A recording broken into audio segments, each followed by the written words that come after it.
Hi, everyone, and welcome back to The Wheelchair Activist. This is a podcast hosted by me, Emma Vogelman, where I interview some pretty amazing disabled people and allies of disabled people. Today, we're going to be talking to Chris Fry. Chris Fry is a disability rights lawyer, distributor, and innovator with cases which make changes to everyday life for disabled people. I'm so excited to speak to Chris. He is a member of the Shaw Trust Power 100 list of most influential disabled people in the UK, and I'm so excited to talk about all things law with him. I'm so looking forward to hopping into this discussion. It's just great doing good things that make a difference. You know, when I get on the bus, you know, and I see somebody moving the buggy out of the space on the bus, you know, I think, well, that's good. I had something to do with that. You know, little life wins as you go, you know, and that's good enough for me. Then 2010 happened and the Equality Act came in, and I thought, hang on, most of the people I'm helping out here, I should be doing more than just getting them a compensation check. I should be thinking about the way in which, you know, their lives are going to go after they part company with me or my law firm. For all the deficiencies in the law and the access to justice points that are, you know, very relevant and current, it is still possible for one person to change a policy or a practice for the benefit of potentially millions of other people. Amazing. Oh, Chris, thank you so much for joining us on The Wheelchair Activist. I'm so excited to have you on the podcast. I think, and apologies to any previous guests, but I think you're the first guest who is on the very coveted Power 100 list. Well, obviously you're very lucky to have me, but it feels the other way around. It would be wonderful if you could tell our guests a little bit about who you are and what you do. Well, I'm a lawyer, and I specialize in making changes for people to help create a more accessible and inclusive environment for everyday life, at work, and in a consumer setting, and fairly well known for picking fights with people that are bigger and more important than I am, and hopefully winning them. So yeah, basically what drives me is that I want to get involved in making the world a better place for people and using my legal experience and expertise to do that. Amazing. And you have been involved in some fairly high profile cases in the disability community. Which one do you think people would most likely know about? I think the most recent one is the case where we successfully established that the Cabinet Office discriminated against deaf people who use British Sign Language as their first language by not providing interpreters for the throughout the COVID pandemic, or indeed still at all. But before that, I've been involved with other cases going over the years. I helped with the case that established that first come, first serve policies are generally always unlawful. And in particular, that was in relation to making sure the wheelchair space was accessible to wheelchair users on a bus. And there's loads and loads of other everyday cases that I do that don't hit the press, which I feel equally very satisfied about making little changes for. And hot off the press, the latest case I'm going to be doing involves trying to stretch the definition of, or explore the definition of, what accounts for an assistance or support animal. So I'm about to launch a case for Chloe the cat. Oh, wow. And her owner,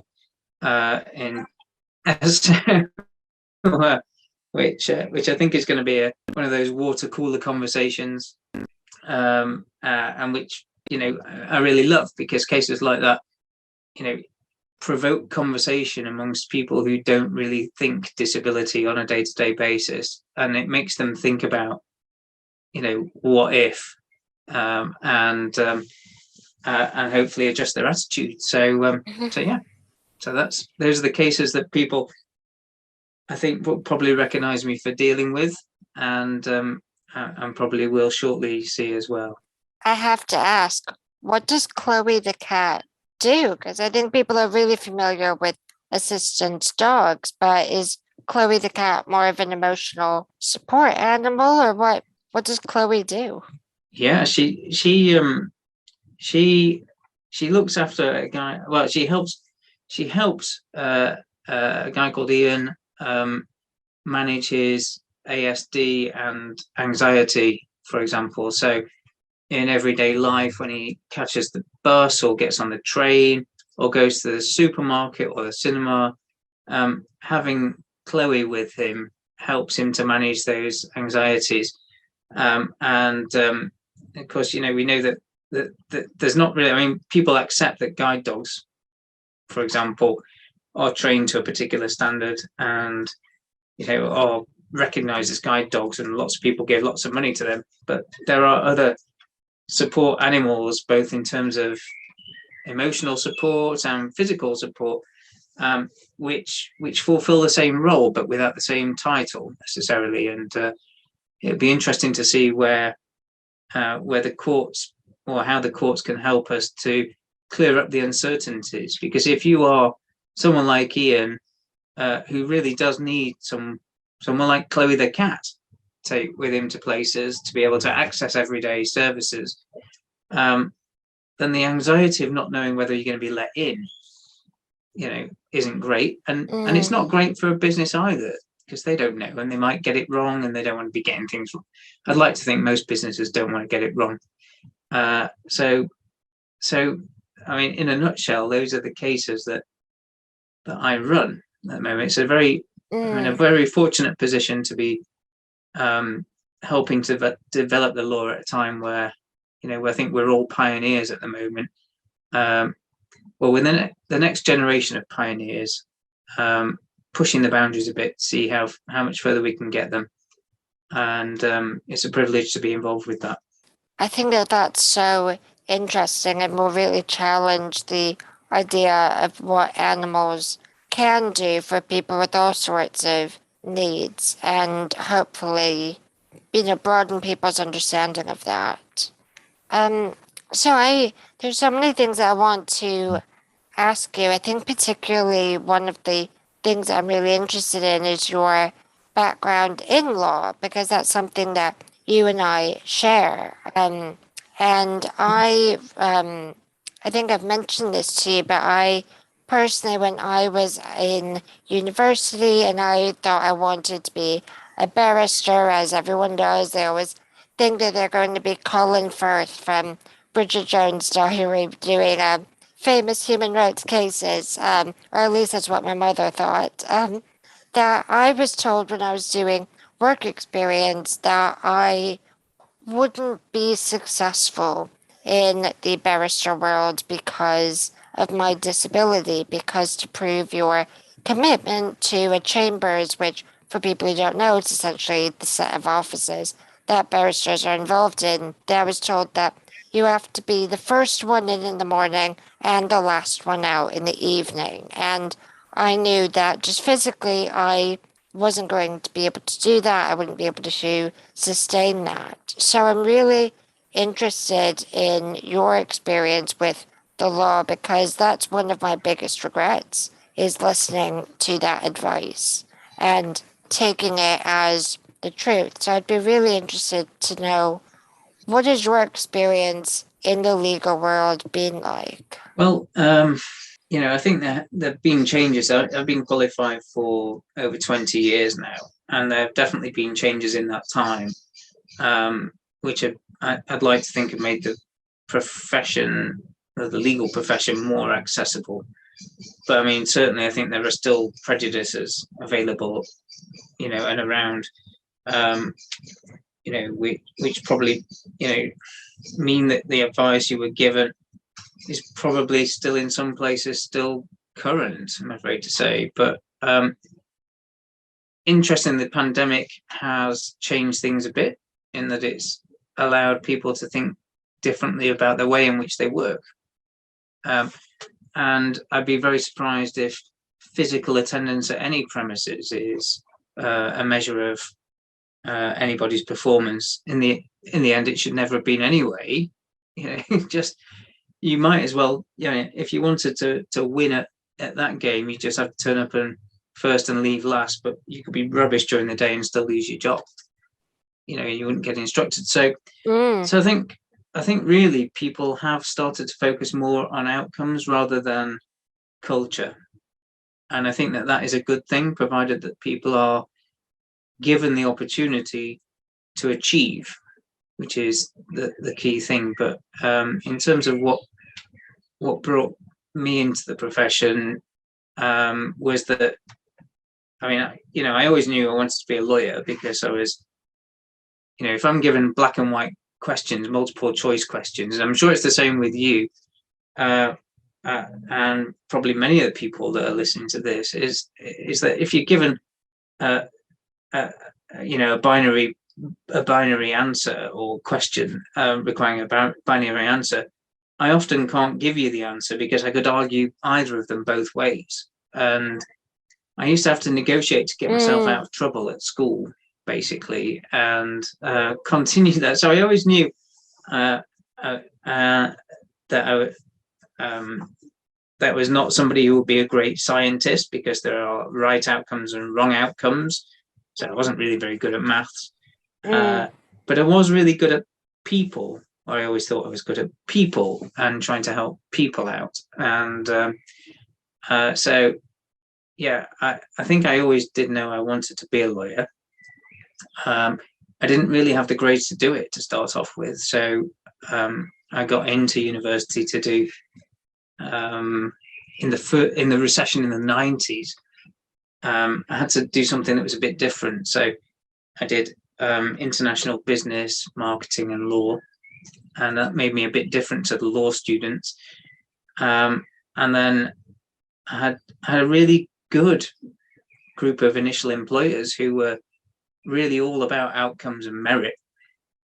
And there were, and that gave me a really strong foundation to build from. So I was given opportunity.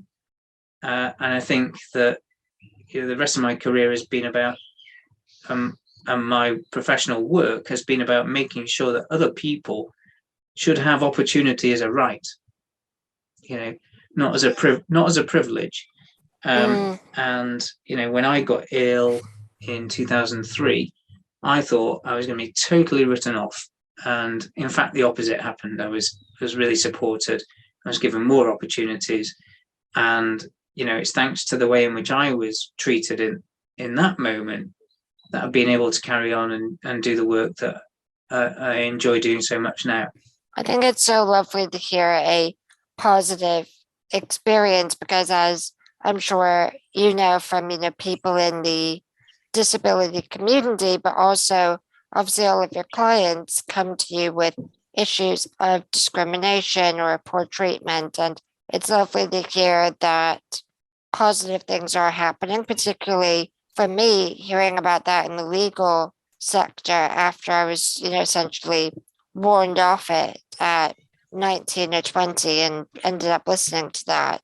So I'm so pleased that you've had that positive experience, and I couldn't identify more with your negotiating your way out of trouble at school. I had the previous episode to this. It's not out as we're recording it, but it will be when this one comes out, was with my childhood best friend, and we talk about some of the times where I was threatened to be sent to the principal's office for not doing something or for doing something, and I'd go, fine, send me, see if I care. And just try and challenge my way out of it. So I completely identify with you there.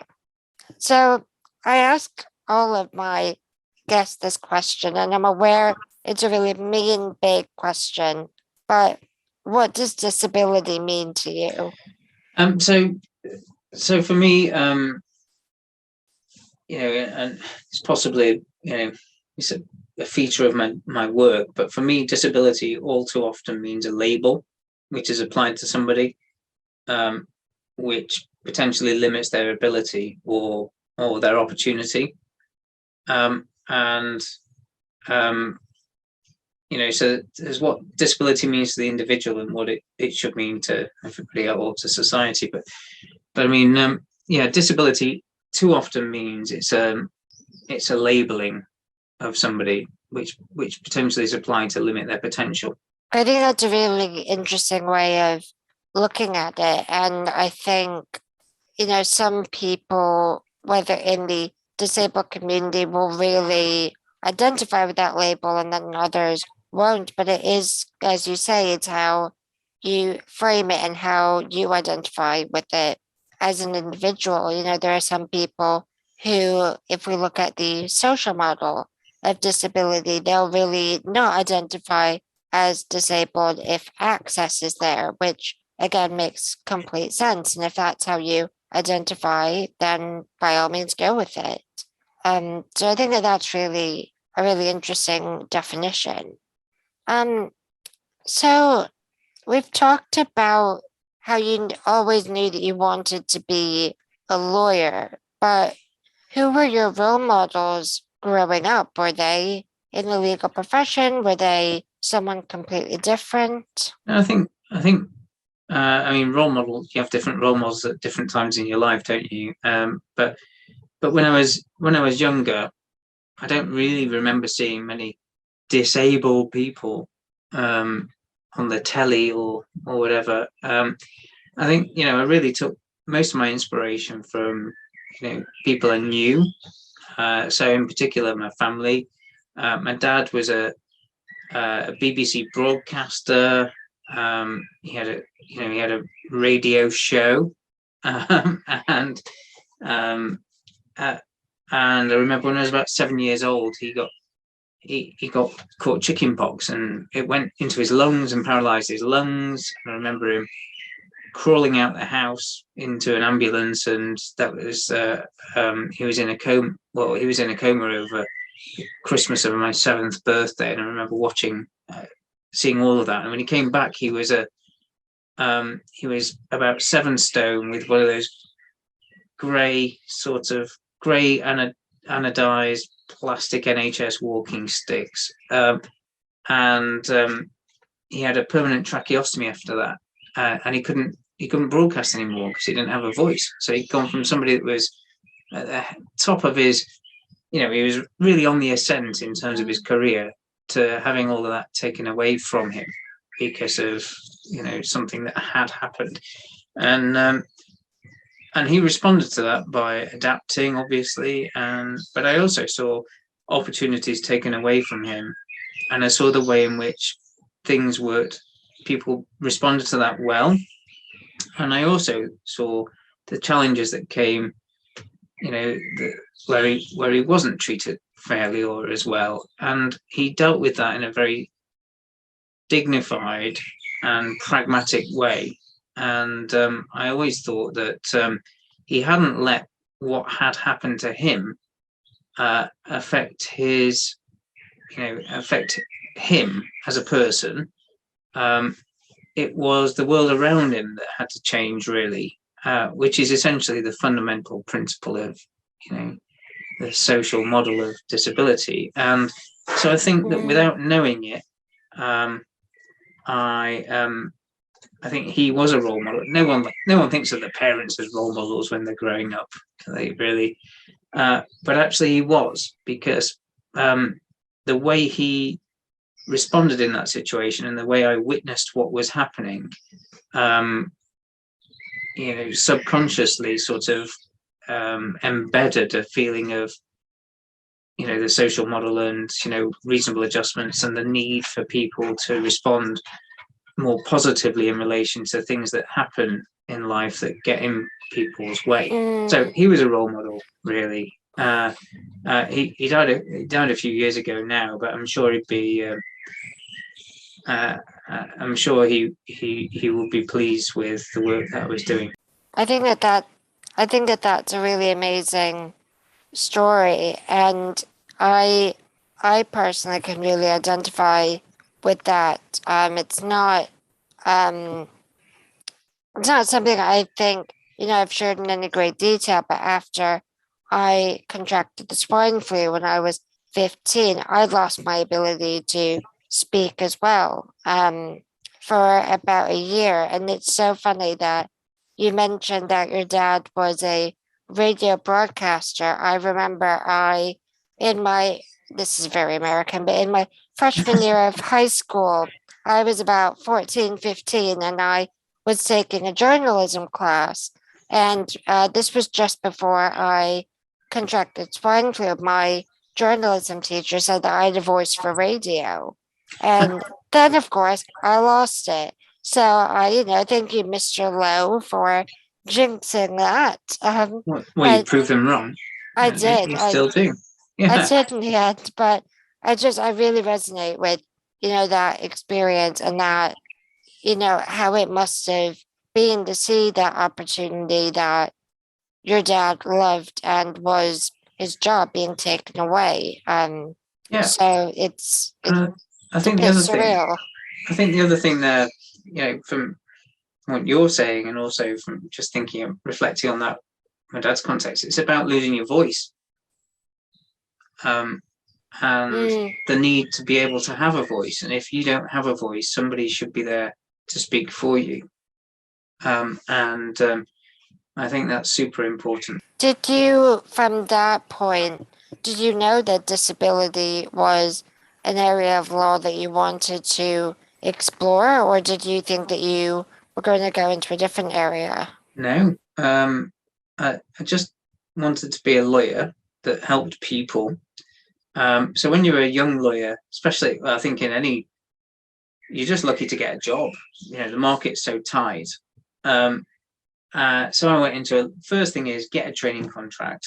There were plenty of people who were much better grades than I did, and came from much more privileged backgrounds that were, so I was just lucky to get a job. I worked in that job. I was given a role to do. It was about helping people at the time in Sheffield, where where I grew up. At the time, it was about helping people who had been damaged by the working environment. So lots of people with industrial injuries, people who developed respiratory problems from working in the steelworks and factories, people who develop problems with their hands and fingers because of using power tools, and people who become deaf from working in loud environments. And so I was just sort of put there and related to that, and did a good job because I enjoyed the work. I enjoyed the people. People are, so interesting, and I am a people person, and it was so rewarding to do work which mattered. It didn't, so you think about, and I'm sure there are plenty of very, very important and cases in sort of road traffic accidents and things like that, or cavity wall insulation claims, or whatever, Japanese knotweed claims, or whatever. I'm sure there's lots of meaningful work there, but actually, to me, that always felt as though people really were just jumping on a bandwagon to try and recover compensation, and the law firms that were dealing with it didn't really do it because they wanted to make a difference. It's just another means of making a few quid. And the work I was doing was actually helping people who appreciated it.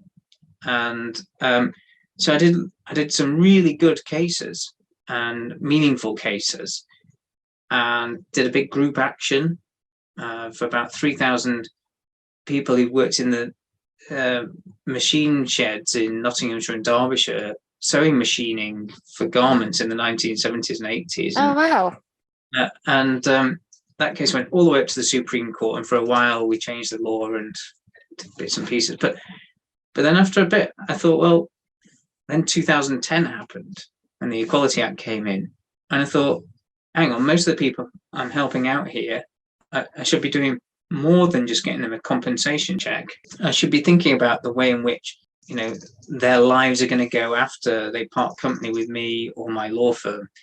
And so I started to work more in terms of the Equality Act and the disability related side of the work to look at a more holistic solution to a problem rather than just a check. I think that's so interesting. And just as you said that you took a case that went up to the Supreme Court, the law nerd within me got very excited as I sit here, and on my wall, I have a poster that has Lady Hale and Ruth Bader Ginsburg on it, the two most famous Supreme Court judges in the two respective countries. I just think that that's incredible. So what would you like to see particularly for disabled people in the law in terms of the Equality Act? You said, not just getting them a check. Is it about for a lasting change in the law?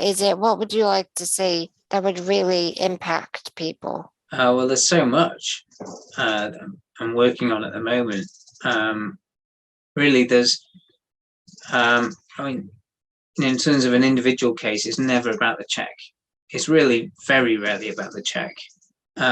It's about the change. And one person, for all the deficiencies in the law and the access to justice points that are, very relevant and current, it is still possible for one person to change a policy or a practice for the benefit of potentially millions of other people. And so, I'm probably one of the only voices in disability rights at the moment in the legal context that says that the law is fit for purpose. It does give us the tools to be able to do what we want to change. But the deficiency, some of the obvious deficiencies are the lack of cost protection to allow people to take cases, and primarily the lack of lawyers moving into this workspace. So what I really want to see is, I think if we can, if I can train more people, if I can get more people involved in doing this work, demand now isn't, it isn't supply is supply. Well, demand is there. I get more inquiries in a day than I can possibly deal with. The problem is being able to supply enough lawyers to do the work. I would love to see, I'd love to find a way of trying to train the next generation of lawyers in this work type to provide better and more universally accessible access to this work type and to lawyers to do the work.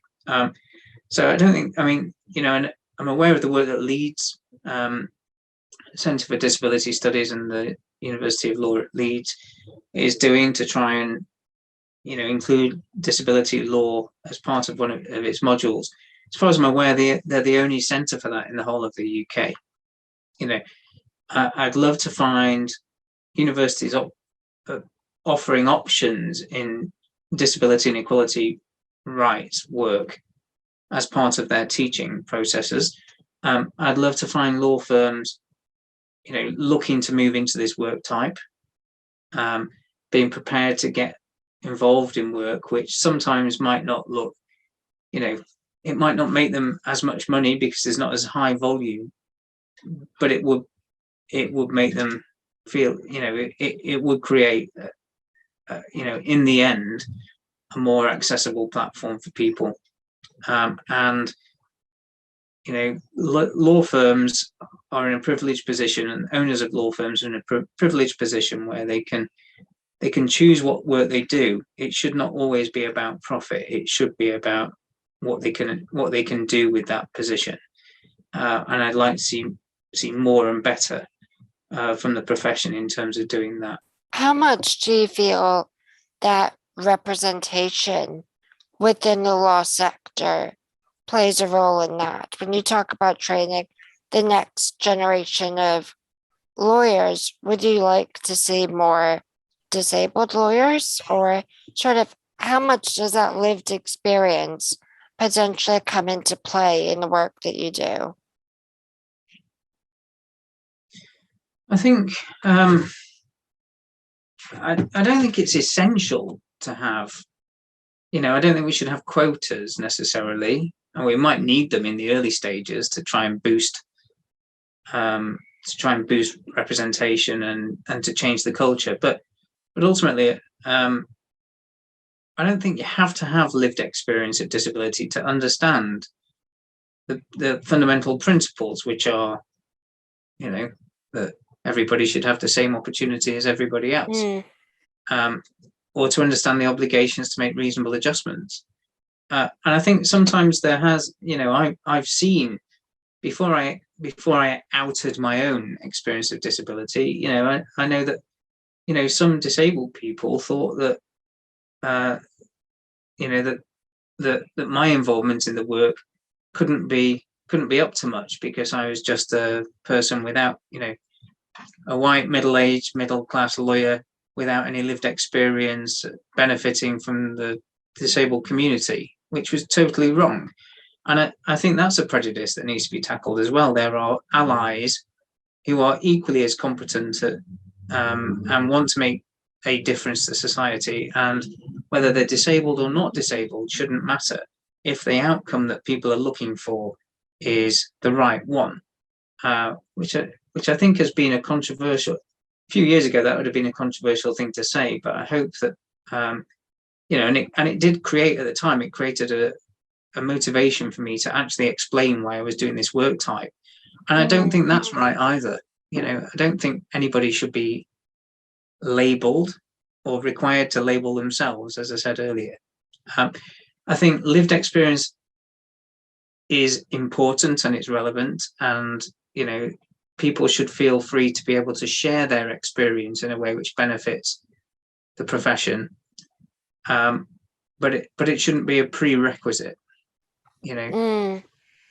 Equality is about creating the same opportunities for everybody and not denying anybody the opportunity.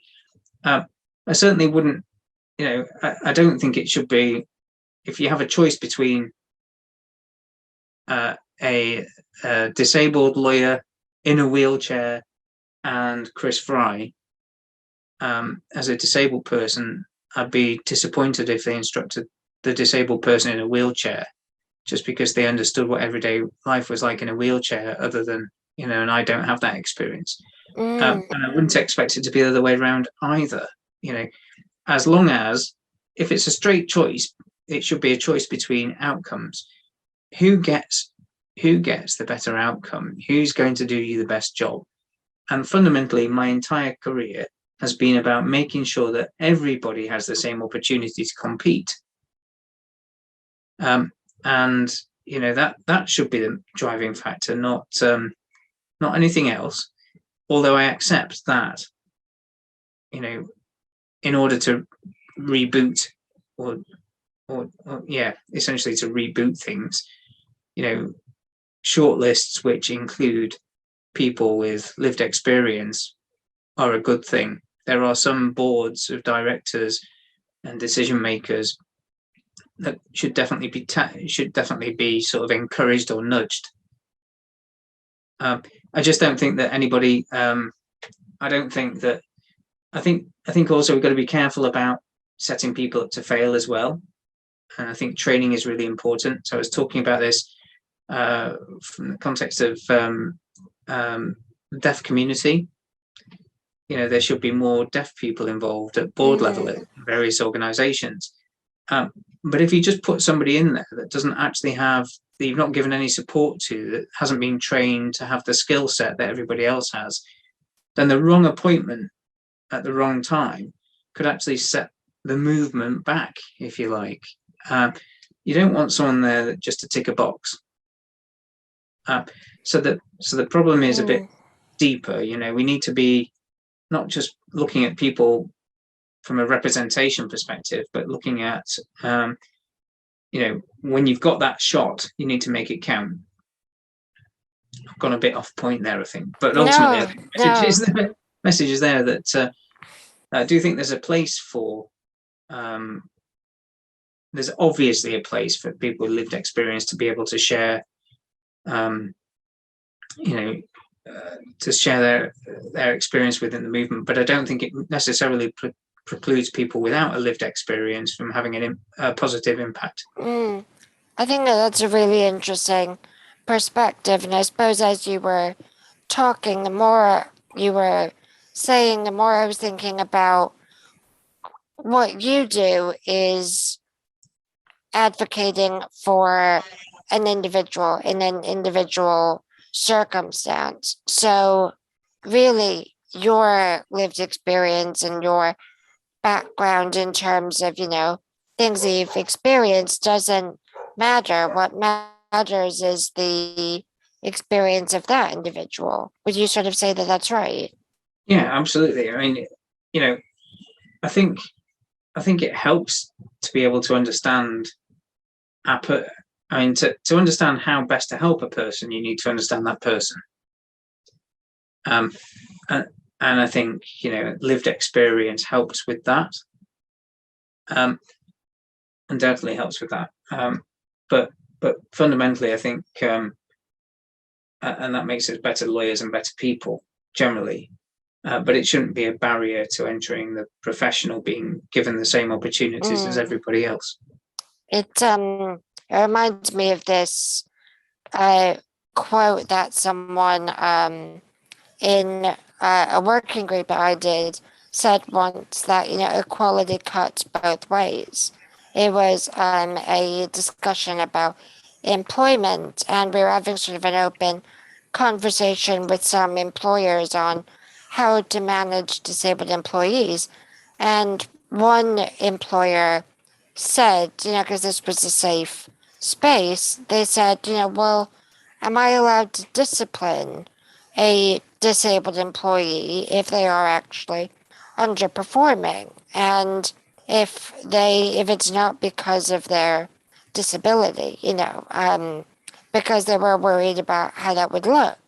And there was this another disabled person in the meeting and said, yeah, absolutely, you can discipline if it, is not, if it's an issue with performance. Of course, you can talk about what the reasons are behind that and everything. And yes, disability may play a role in that, but you don't have to not discipline just because they are disabled. That equality cuts both ways. So, yeah, I think that's interesting. It's not. It's not. Yeah, I don't think it's necessarily that it cuts both ways, but I mean, it's fundamentally equality. It would be wrong. It would be wrong to set people up to fail. As I said earlier, that we're the next generation of pioneers on disability rights work, and what's really important is that people don't end up with a perception that that disabled person over there has to be treated in a different. Well, of course, disability is a protected characteristic, and positive steps are allowed to be taken for the benefit of a disabled person where they're not for a non-disabled person. But in that situation, just keeping someone in a job that's obviously rubbish at their job for the purpose of a tick box exercise is totally wrong. And that doesn't help in terms of engagement and inclusion and participation and all the other side of, all the other reasons the Equality Act exists. And it doesn't help the next generation. It fundamentally undermines what the equality duties are there for. They're not there just to have somebody that's rubbish in a position. They're there to give people that have skills and talents the opportunity to properly engage in a valued way in society. So yeah, it's an interesting one, but I mean, I also don't think anyone wants charity. No, absolutely. Disability rights is not charity. It is about being given an opportunity based on your own merit. That's it. If it turns out you're absolutely rubbish at something, then it's not a justification to stay in that role. I think that's really powerful, and that's really fair to say. I would certainly be angry if I was given a position just because I I'm visibly disabled and you could stick a photo of me on your website as opposed to the value that I could Yeah. bring it to an organization. So I want to shift gears slightly and I want to ask you, what's the hardest barrier that you've had to overcome? Oh, I think it's been trying to persuade other people of the commercial value in doing this socially useful work, really. Oh, how interesting. So I think this is, I've known lots of lawyers who've come in, well, lots of owners of law firms and businesses that have come into the legal space, made an absolute shed load of money, and then got out, and they didn't care about people at all. And I've been at conferences where lawyers have been helicoptered into conference venues, and they'd be the first people to say that they had no idea about the law. They'd be the first people to say, "Oh, I really love what you're doing," but then they'd go and live this sort of rock star lifestyle somewhere, and you just think, yeah, totally disengaged, and it's all about making the money. The work is fundamentally good work about changing people's lives. It's about helping everyday people in everyday settings, and I think that commercially it's viable, because if I help somebody with a problem in the special educational tribunals at school, and I do a good job with that, and they recognize that I'm a real person, the law's not all that scary, then when it comes to going to university, then if there are problems with reasonable adjustments there, then I can get involved and help there. And then in their job, I can help with reasonable adjustments there, and then I can help with everyday settings. And so it's a bit of the role from a commercial perspective ought to be one where it's a bit like the old fashioned law firms where they used to look after a certain key people all the way through their life journey. And that's how a law firm I started out with grew from being small place to about 350 people. Was that they started working for people who then they needed conveyancing, they needed this advice and that advice, and they just bolted extra services on. So I think that the difficulty has been that this is not a work type where you're going to make loads of money all in one go. As a law firm, you're not going to suddenly make millions out of it like you would do if you were one of these claims warehouses that does loads of RTA claims. And also, it's not a work type where people generally have a lot of spare cash to instruct lawyers, which means that really the only way I can do my work, most of my work has always been on the basis that I'll do it on a sort of buy now, pay later basis, which is the whole no win, no fee thing. And it can take between 6 months and a few years to win a big case. And in that time, that means you've got to be paying the salaries of people before you start getting the cash in. So I think the problem has been being able to persuade law firms to move into a work type which is more which requires a decent upfront investment to be able to capitalize that work. But I think the reward is there, because once you do persuade people that this is a viable work type, I don't lose many cases. For example, the courts are fairly good at allowing us to recover the legal fees associated with bringing these cases, because there's a lack of representation elsewhere, that that law firms will start moving into it. So yeah, I think the bigger problem has been that looking at this work type through a commercial filter has meant in an untested area where there's not really much case law, and the case law there is pretty much mine, that there's no easy blueprint for law firms to make quick money out of. And a lot of the time, and especially through the pandemic now, law firms need to do work which is going to make them some quick money.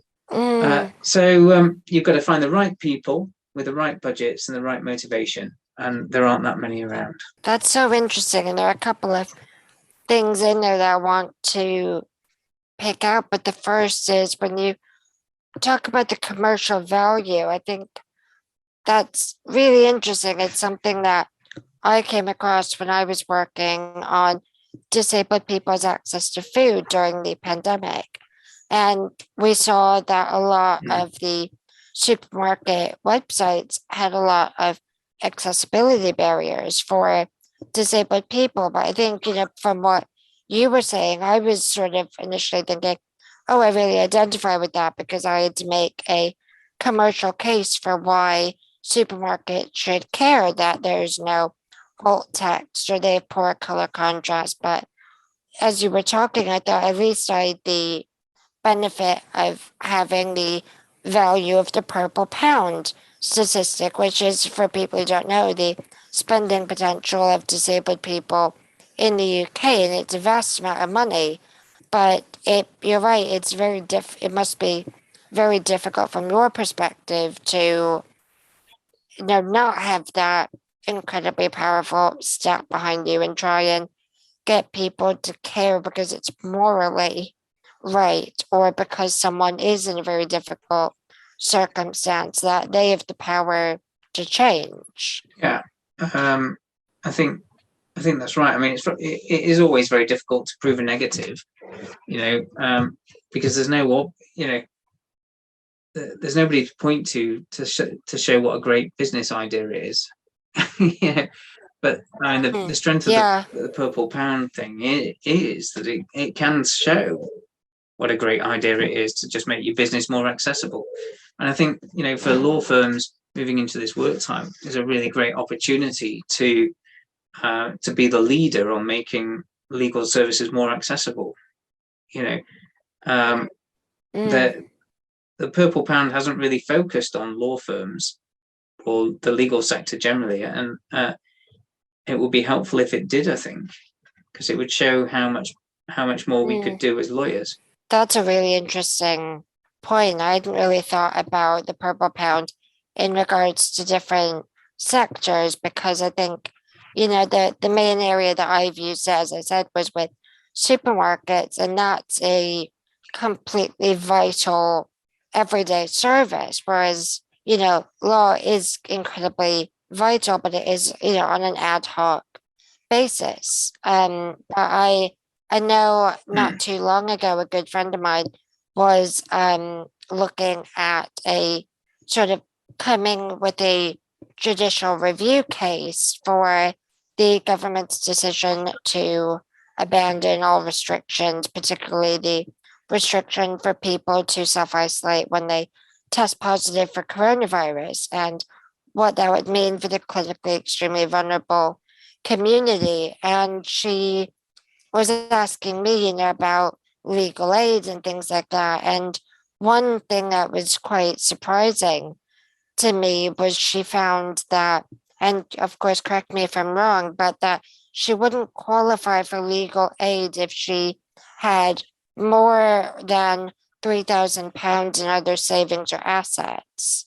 And, obviously, yeah, that is a good bit of money. But if you own your own home, or if you own a car, or, all of these little assets that can add up, and it's sort of implying that you can't have any savings, but the cost that she would be facing if she took that judicial review case would be far greater than £3,000. So it was a sort of a rock and a hard place position. Yeah, I mean, it's appalling, frankly. And even if you did qualify for legal aid, there's another argument about what sort of representation you get, because the law firms. I don't want to get myself into trouble now, but my experience is that law firms that are doing the work on a legal aid contract do it to maximize their rewards under the legal aid contract, and not necessarily you won't find necessarily that they employ the very best lawyers in that work type. Sure. It's the same issue that the bar dealt with recently when it was looking at, when it went on strike about the legal aid rates for criminal law work.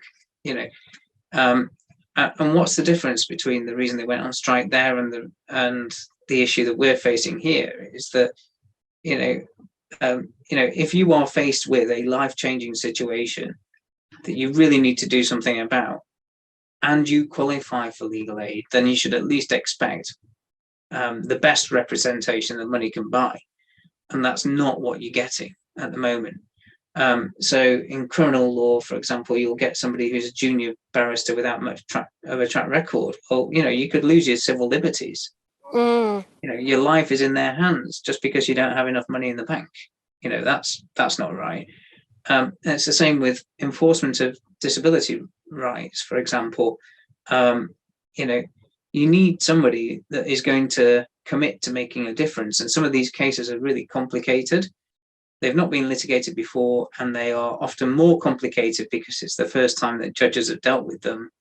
And they may not have lived experience, for example, and you have to go through the process of education and what have you in that. And ultimately, it's really important that these issues are, in a criminal law context, of course, you're looking at a decision which affects one person. Sure.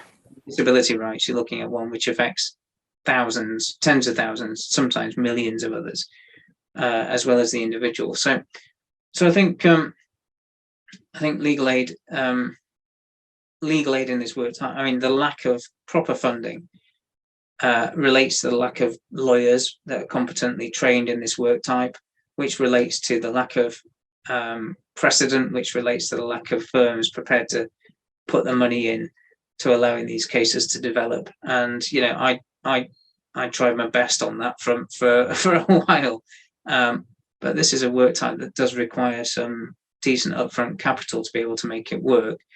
There are lawyers, obviously, who will do work on a no-win, no-fee basis, and some who will do it which is buy now, pay later, basically, or lawyers who will do it pro bono. But I think that is the burden of this generation of lawyers.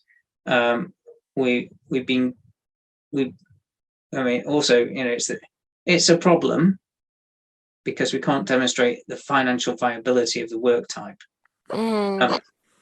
Or not, you can't provide immediate, instant financial returns in the same way you could with other work types. On the other hand, hopefully by the time I retire, if I ever get to, then there'll be a series of blueprints for people to follow, and roadmaps for people to follow, and the profession will be much more accessible. The ability for people to enforce their rights will be better. It will be more commercially viable. I think in any work type, when you're at the vanguard of that, then you have to accept that you're never really going to make, I'm never going to really see any decent returns commercially through my lifetime, but it's going to be spectacularly rewarding, as it has been so far, in that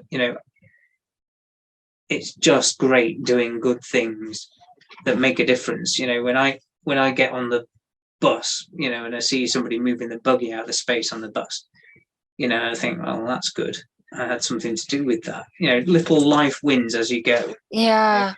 And that's good enough for me. I think that's incredible when you really get to see that impact. And, when you're talking about, the financial returns and the financial impact and all of that, obviously it's incredibly different, but on a much, much smaller scale, I'm sort of feeling that with this podcast a little bit. At the minute I'm self-funding it, but it's too important to me not to do because it's a project that I'm so passionate about and provide that representation. So in a very small way, I see what you mean there. And I wanted to ask you, because you said that you get more, people contacting you every day that you could ever possibly deal with, asking for your help, how do you go about deciding what cases to take? Obviously, capacity comes into that, but how do you select what you work on? Because I'm always seeing you being tagged on Twitter from people who are asking for legal advice, and I've probably tagged you as well, thinking, oh, I know who could answer that. But how do you go about making that selection process? I think the first and foremost thing and it is capacity. Well, it's just really difficult, Emma. When I had my own law firm, I would just basically, the default setting was yes, we'll do it, and I had people that I would just put the work to. But actually, that ended up not being the right answer because we got over capacity, and then people had a feeling that we would, that people get offended if we said we couldn't help, and so there's a sense of expectation. The difficulty is now, I'm now working more or less, just on a self-employed basis, and that's been a real positive because I've been able to get back into doing the work that I really enjoy. I really did not like having to do the spreadsheets, the compliance, the regulation, and to be honest, I don't think I was really that great at it either. What I was really good at doing was doing the cases, and so I'm really enjoying just getting back to doing that. The difficulty is that fundamentally the problem is resource, and I'd be letting people down if I said I could help and then just couldn't get to the case for weeks on end. In the end, there'd be problems. So I think the first issue is resource, but there are cases that come along that that are really, really sort of critical to somebody, and I will always try and do what I can to try and help with that case if I can. And there are some cases I take on where I'm not sure I'm necessarily going to win them. And given that I only get paid if I win, I'm basically taking that hit personally financially. But I think that those cases are likely to make a difference. They might put something on the, in the public consciousness that wasn't there before. They might, start a conversation and lead to other people, inspiring other people to come forward and bring cases.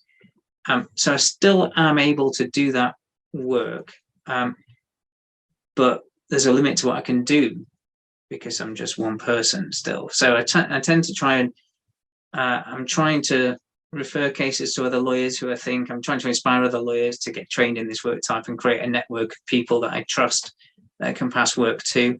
I'll try and help people by producing, I still send people lots of guides on how to complain about this, that, and the other, free template. You talked about the supermarket stuff, did a huge amount during COVID on that. And that's made a difference. Sometimes I get people who come to me that say, I've tried to run this case myself and I've got to this point and I can't do it anymore. And I look at the letters and think, oh, that was one of mine. Oh, wow. And that's great. So, because it means I know it was properly put together, really, and it makes it easier to take it on. But no, I think the barriers are fundamentally resource. I try and do what I can to juggle things, but it's very difficult. I think overall, I do take to summarize, I do take cases which are not guaranteed to win because it's a new work type. It's an evolving space. Not many of my cases are ever guaranteed to win, but the you get a feeling for cases that are going to make a difference, and I'm usually right about that.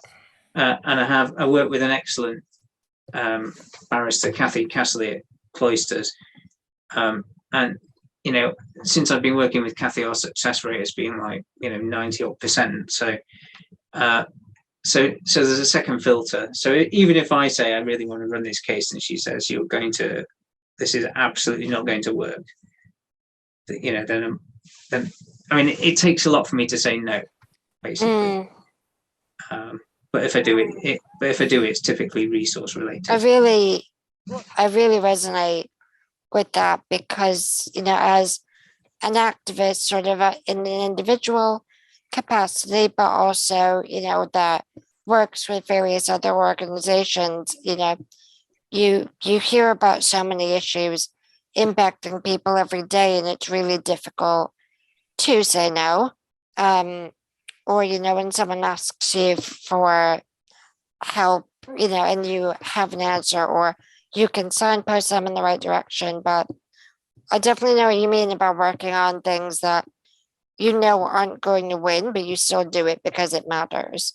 And I think, coming back to what we said at the very beginning of this about having a voice, I think sometimes even working on an issue or a campaign or a case that is very unlikely that you're going to win, it still can make someone feel validated and heard because something was done on it. You may not succeed, but they felt heard.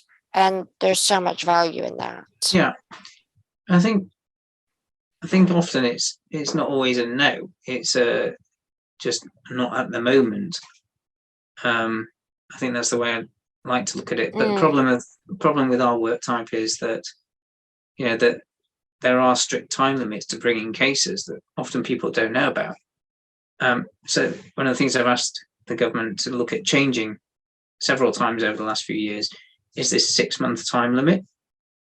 So if you have you could have the most easy win case of discrimination, but if it goes beyond 6 months before you issue a court claim form, then you're out of time. I mean, there are some sort of nuances to that, but that's generally out of time. Well, if you think about just the economics of that situation, millions of people having multiple examples of those problems on a daily basis, and a very small number of people being able to do anything about it, why make it more difficult by narrowing that further into, there's a limit to the number of cases a person can take on when they're covered by 6-month time limits.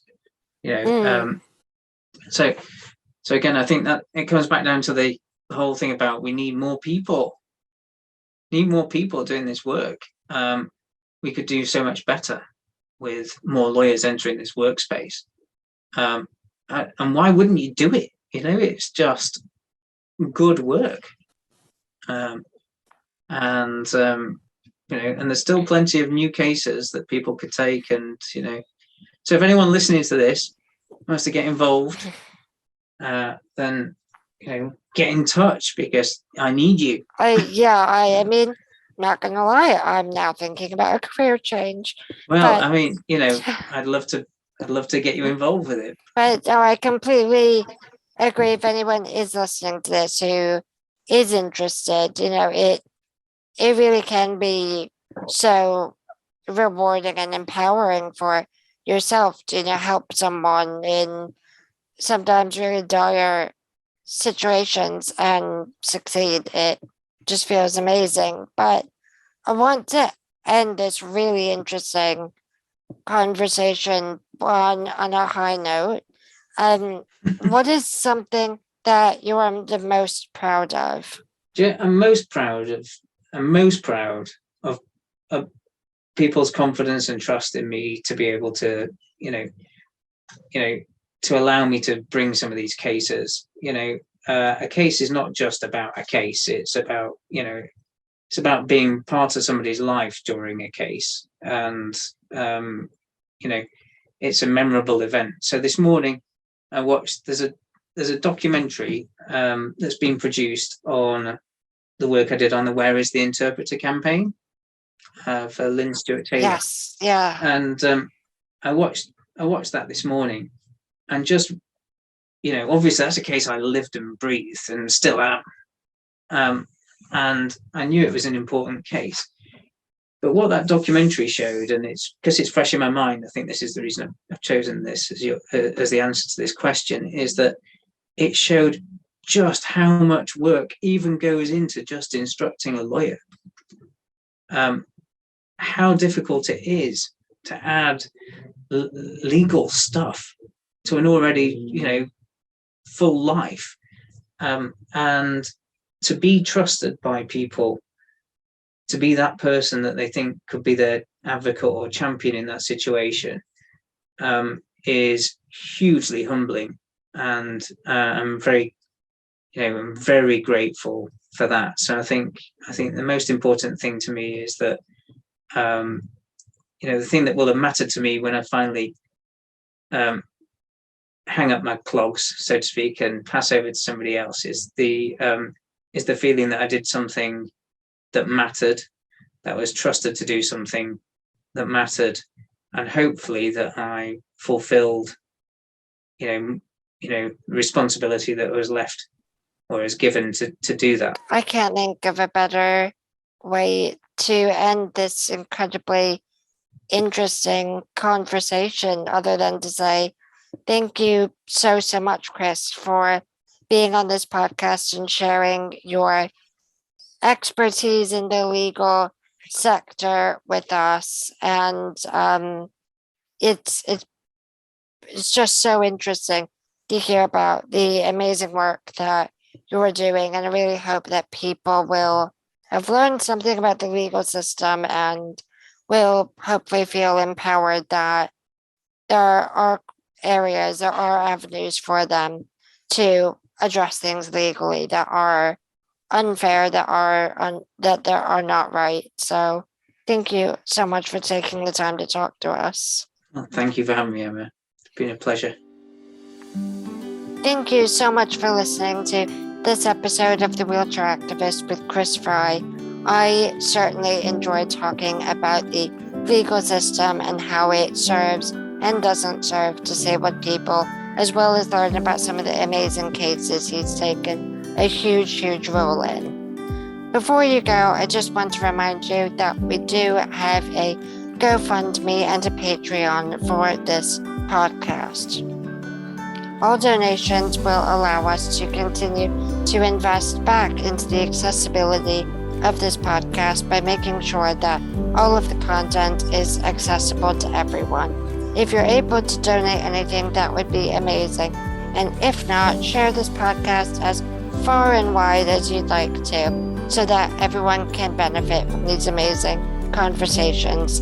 Thank you so much for listening, and I will see you in the next episode.